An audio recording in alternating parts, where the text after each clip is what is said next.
Hi, this is Jürgen Rasmussen. Welcome to the Provocative Hypnosis blog. This episode is about what to do when sessions are initially successful. So you have a client, they have some sort of insight, some sort of breakthrough. They're really, really happy, and then suddenly everything goes to shit, right? Nothing works. They relapse.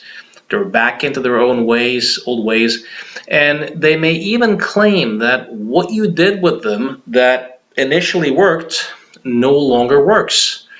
So, what's going on here and what to do? So, let's backtrack a little bit. When people experience psychological suffering, they're usually engaging in what the late psychologist Albert Ellis used to call masturbatory thinking, meaning that they take, wants and desires and goals, and they turn them into these masturbatory demands. So instead of merely wanting to succeed with something and doing one's best, they demand that they must succeed, right? And then they rate themselves as good enough or not good enough based upon succeeding.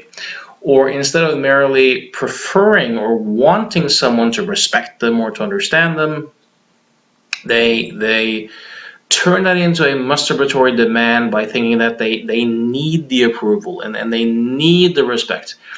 And then they rate others as rotten or bad, or themselves as not enough, based upon not getting that.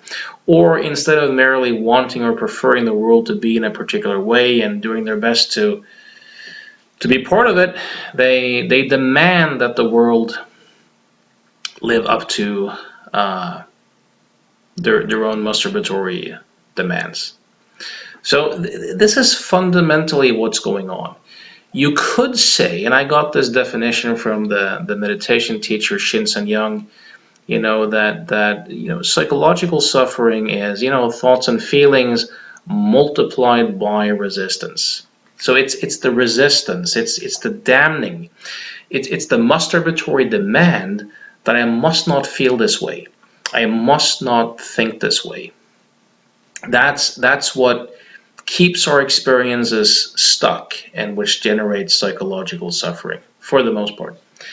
So let's say that you do a change work process with a client, and during the session, the client is able to get into a mode where they're exploring, they're discovering, they're in this discovery frame as you guide them through some sort of process. And as a result of that, they make a discovery. They have an insight. They have an aha. They see something new. They hear something new. They suddenly get something, right? And as a result of that embodied insights, changes happen. Old compulsions go away. Old fears disappear. Some of these insights may be conscious, as an unconscious, like aha experience. Some of them may be completely unconscious. They don't even know that they changed something until they end up in some context and they suddenly discover that, I'm no longer raging, or I'm no longer scared or jealous or in pain or whatever it might be, right? Now, a client can make a change but still have masturbatory thinking going on. So let's say that they now suddenly experience some of their old stuff. Now this can easily be intolerable, because if they kind of convince themselves that I've completely changed, it's amazing, it's just mind blowing, and this hypnotist guy who helped me is just a freaking genius, that absolutistic thinking can suddenly flip. So if they suddenly now panic a bit, or they're a bit anxious, they might go, shit, it's back. It was all for nothing. It was all a sham, and that guy who helped me is just a complete fraud, right? So that's one thing to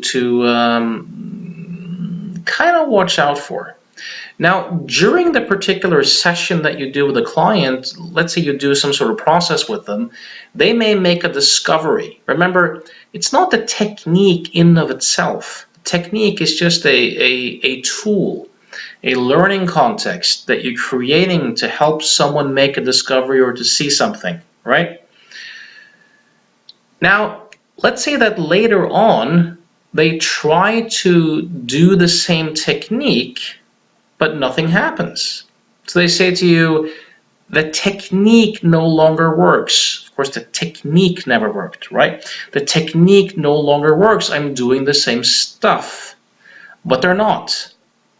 What's likely happening now is that they're using a technique in service of resistance. So instead of being in this kind of curiosity discovery frame where they have an insight, they suddenly go, shit, I'm feeling this is back, okay, if only I use my magic wand, if I only do this technique, that will make this go away. But that's doing a thought experiment or doing a technique in service of resistance. If you do it in service of resistance, you're increasing the resistance, and you're not making any new discoveries, right? So the client may say that they're doing the same thing, but the internal orientation that they're engaging in the thought experiment through is markedly different. So just having this conversation with them and kind of backtracking if they were kind of masturbating about it, and if they were using a technique as a magic wand to attempt to force something away, they're usually able to see that, that's what I'm doing. And now they suddenly have a new insight, and things have a tendency to change again in a positive direction. So this is a very useful frame to have. When you're working with clients, it's the discovery frame. Don't try to convince your clients. Don't try to explain things to them and convince them of things. Do your best to create a context where they can make discoveries. So sometimes during a session too, if someone's initially had some shifts and now things aren't happening, they may be overloaded. But they may also have changed from a kind of playful, engaged discovery orientation to a more magic wand, trying to convince themselves, trying to make things go away. This can often be a mutual dance if you're in the field together with the client, so to speak, where one of you shifts. So you may have initially with the client set this discovery frame. I'm going to help you to kind of discover the illusory nature of something, and the client playfully engages with you and makes a discovery. Then suddenly perhaps the client changes into this more, I'm now going to just make this go away by convincing myself or telling myself that. And you may also, as part of the dance, suddenly shift into, I'm just going to explain and convince my clients of this.